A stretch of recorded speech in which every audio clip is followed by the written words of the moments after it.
Hi friends, இந்த hair pack எதுக்குன்னு உங்கள் எல்லாருக்கும் நல்லா தெரிஞ்சிருக்கும். ஏன்னா இதுக்கு முன்னாடி நான் சொல்லியிருந்தேன். இந்த ஹேர் பேக் எதுக்காகன்னு பார்த்தீங்கன்னா, சொட்டை தலையிலும் வழுக்க தலையிலையும் முடி வளர செய்கிறதுக்காக தான் இந்த ஹேர் பேக்கு. இந்த ஹேர் பேக்கை நீங்கள் ஒரு வாட்டி யூஸ் பண்ணால் மட்டும் போதாதுங்க. வாரத்தில் ஒரு 3 வாட்டியாவது நீங்கள் யூஸ் பண்ணணும். அப்போ தான் உங்களுக்கு நல்ல ஒரு ரிசல்ட் கிடைக்கும். இவங்களுக்குனா பார்த்தீங்கன்னா ஃப்ரண்ட்டில் சின்ன சின்ன பேபி ஹேர்னால் நல்லா வந்திருந்தது.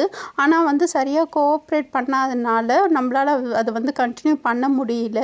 உங்களாலாம் முடியும் அப்படின்னா இந்த ஹேர் பேக்கை நீங்கள் தொடர்ந்து யூஸ் பண்ணுங்கள். நீங்கள் மொட்டை தலையில் கூட நீங்கள் யூஸ் பண்ணலாம். நல்லா திக்காக முடி வளரும்.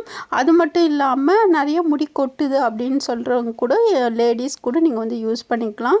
சின்ன குழந்தைங்க கூட நீங்கள் யூஸ் பண்ணிக்கலாம். ஸோ தொடர்ந்து ஒரு விஷயத்தை நம்ம செய்யும்போது தான் அதோட ரிசல்ட் நமக்கு நல்லாவே தெரியும். ஸோ நீங்கள் தொடர்ந்து ட்ரை பண்ணுங்கள். வெத்தலையில் விட்டமின்ஸ் இருக்குது, ஆனியனில் சல்ஃபர் இருக்குது. இது நம்மளோட ஹேர் க்ரோத் அண்ட் திக்னஸ்க்கு நல்ல ஹெல்ப்ஃபுல்லாக இருக்குங்க.